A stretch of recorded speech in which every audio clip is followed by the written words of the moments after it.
मेरा प्रवचन सुनने के लिए राजू परदेसी भक्ति चैनल को देखे, वहां सारा प्रवचन आपको। कबीर ने भक्ति को 4 कांड में बांटा है। पहला है श्रद्धा भक्ति, दूसरा है प्रेमा भक्ति, तीसरा है करुणा भक्ति और चौथा है स्नेह भक्ति। श्रद्धा भक्ति में साहब कबीर ने दिया कि श्रद्धा रखना है मां के प्रति, पिता के प्रति और गुरु के प्रति। वेद ने एक देवता और बढ़ाया, अतिथि देवो भव। ये सारे पंडाल के अंदर जो बैठे हैं सब जीवन ज्योति केंद्र के देवी और देवता। इनका आदर सम्मान करना, इनका स्वागत करना जीवन ज्योति केंद्र का फर्ज है। ये सारे देवी और देवता आए हैं, तब तक ये पंडाल है। पूज्य जितेंद्र साहब ने पंडाल, सारे जीवन ज्योति केंद्र के पदाधिकारी ने मिलकर पंडाल लगा दिया है, मंच बनवा दिया, साउंड लग गया, चावल दाल सब्जी सब आ गए, सब कुछ आ गए। लेकिन आप लोग नहीं आते और ये मंच पर वाले नहीं आते तो क्या तीर्थ लग जाता? तीर्थ लगता? तीर्थ लगा है आपके आने से। देवी और देवता आप तीर्थ में आए, आपके आने से तीर्थ लगा है। मंच पर के साधु संतों के आने से तीर्थ लगा है। कल रात्रि 8 बजे या 7 बजे आप चले जाएंगे, ये संत हमारे चले जाएंगे, तीर्थ खत्म हो जाएगा। इसलिए ये 4 मुख्य देवता साहब कबीर का है और वेद ने भी कहा 4 देवता है। मातृ देवो भव, पितृ देवो भव, आचार्य देवो भव, अतिथि देवो। ये नेचर है। आज तक वो गाय, वो भैंस, वो बकरी, वो भेड़ी, वो हाथी, वो घोड़ा, वो ऊंट, वो गधा आज तक अपने धर्म पर, अपने नेचर पर, अपने गुण और अपने स्वभाव पर चल रहा है। किसी की उंगली नहीं उठ सकती है कि ये गाय मछली खा रही है, किसी की उंगली नहीं उठ सकती है ये भैंस मांस खा रही है, ये बकरी दारू पी रही है, ये भेड़ी तारी पी रही है। कभी ये लोग मंदिर नहीं गया, मस्जिद नहीं गया, ढोलक हारमोनियम नहीं बजाया, तीर्थ नहीं किया, छठ तक चंदा नहीं किया, लेकिन आज तक इनके सामने एक तरफ मांस रख दिया जाए और एक तरफ घास रख दिया जाए, क्या खाएंगे? बकरी क्या खाएगी? घास खाएगी कि मांस? और गाय क्या खाएगी? हाथी क्या खाएगा? घोड़ा क्या खाएगा? गधा क्या खाएगा? मनुष्य तो गधा से गिरा हुआ। आज मनुष्य मांस खा रहा है, मनुष्य मछली खा रहा है, दारू पी रहा है, तारी पी रहा है। धर्म पर, नेचर पर गाय है कि आप हैं, वो बकरी है कि आप हैं, वो गधा है कि आप हैं। कभी तीर्थ किया? उसके गले में कोई कंठी है? अरे गधा चौका पान किया है। लेकिन आज तक अपने धर्म पर, अपने नेचर पर वो चल रहा है।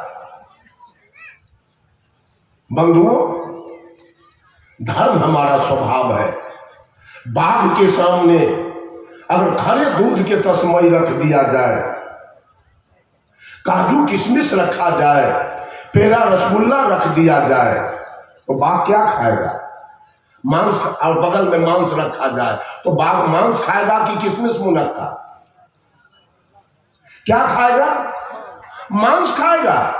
इसलिए कि प्रकृति ने उसका नेचर बनाया, प्रकृति ने उसका धर्म बनाया, प्रकृति ने उसका स्वभाव बनाया मांस खाने वाला। धर्म 2 प्रकार के होते हैं, प्राकृतिक और ये कृत्रिम। ये रामानंदी आर्य समाज आनंद मार्ग संत मत ये कृत्रिम है। और प्रकृति ने जो धर्म बनाया, आज तक वो बाघ अपने प्राकृतिक धर्म पर चल रहा है। मर जाएगा, उपवास रख लेगा, लेकिन वो किशमिश मुनक्का तस्मई या पेड़ा रसगुल्ला नहीं खाएगा। वो जब खाएगा तो मांस खाएगा। अतः यह कहा जाए कि बाघ धार्मिक प्राणी है तो कोई हर्ज नहीं।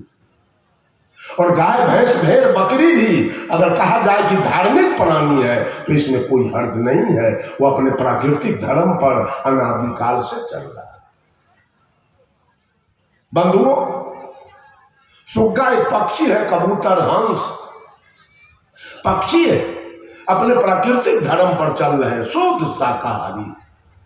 इनके गले में कोई कंठी नहीं है, कोई तीर्थ में नहीं गए, कोई भजन कीर्तन नहीं गाए। आज भजन गाने वाला, नाल बजाने वाला गांजा पी लेता है, ऑर्गन बजाने वाला शिखर परा खाता है, चाय पीता है, जर्दा की माम खाता है, लेकिन वो सुग्गा, वो कबूतर, वो हंस कभी सिगरेट पिया, शिखर परा खाया, गांजा पिया है?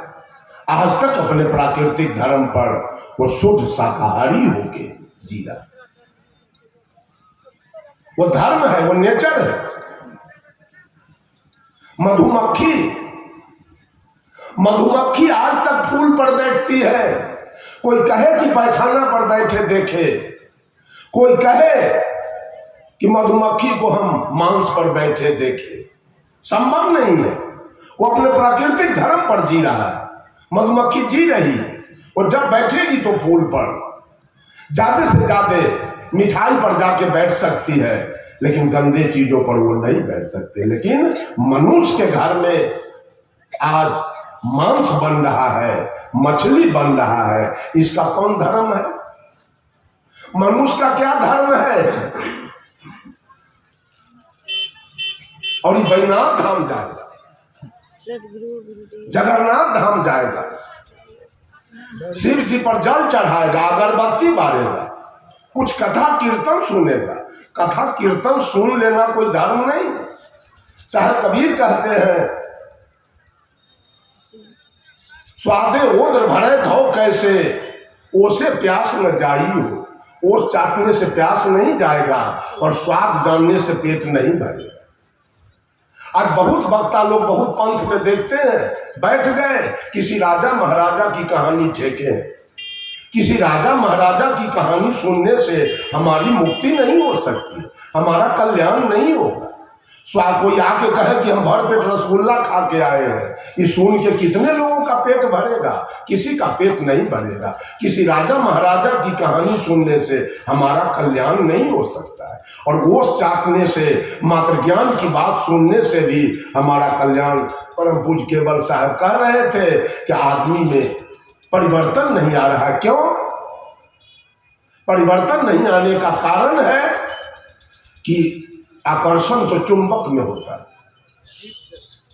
आकर्षण चुंबक में होता है। चुंबक में लोहा को खींचने की क्षमता है, शक्ति है, लेकिन पारस मणि पत्थर बिल्कुल न्यूट्रल होता है, वो लोहा को खींच नहीं सकता। लेकिन पारस में परिवर्तन की क्षमता है। देखा तो नहीं, सुनता हूं, पारस में परिवर्तन की क्षमता होती है। अगर लोहा को सटा दिया जाए तो वो लोहा सोना में तब्दील हो जाए। लेकिन आज दुनिया का खिंचाव पारस के तरफ नहीं है। ये संत महात्मा पारस मणि पत्थर है, इनमें कोई आकर्षण नहीं। इनके वेशभूषा में देखिए, जो कफन आप मुर्दा को देते हैं वो कफन पहन के बैठे, या तो दाढ़ी मूछ केस बढ़ा हुआ है और नहीं तो बिल्कुल साफ राफ है, कोई आकर्षण नहीं। इनके भोजन में कोई आकर्षण नहीं है, इनके वाणी में कोई आकर्षण नहीं है, इनके रहन सहन में कोई आकर्षण नहीं है, लेकिन है पारस मणि पत्थर। इनके संपर्क में आप बैठ के जरा देखिए कि आप में तब्दीली आती है कि नहीं, आपका परिवर्तन होता है कि नहीं, आप में रूपांतरण। लेकिन लोगों का खिंचाव कहाँ है? जहाँ चमक दमक, ये दुनिया वालों का खिंचाव सिनेमा, सर्कस, थिएटर, नौटंकी, विदेशिया, गजल, फिल्मी, कवाली, भोजपुरी, मंदिर, मस्जिद, गिरजा, गुरुद्वारा, दिवाली, होली, छठ, चकचंदा, बैद्यनाथ, जगन्नाथ, भूतनाथ, केदारनाथ, सारे चुंबक का तो जगह पर इनकी खिंचाव हो रही है। चुंबक इनको खींच रहा है।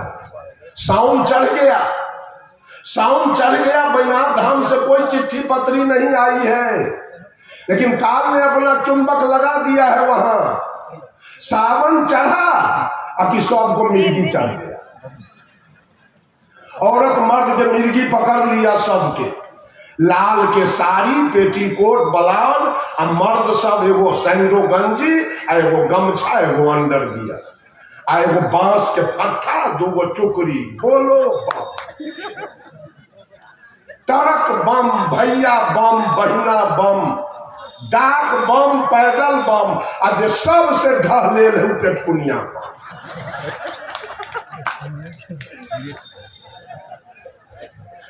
पेटकुनिया बम घींचते चला गया, वो बदले रूपांतरण हो गया, जल चढ़ गया, जल चढ़ गया, वहां भर पेट दारू पी ले। अब बोतुओं मिल जाए तो काट के खा जाएगा वहां से आने के बाद। कोई परिवर्तन नहीं।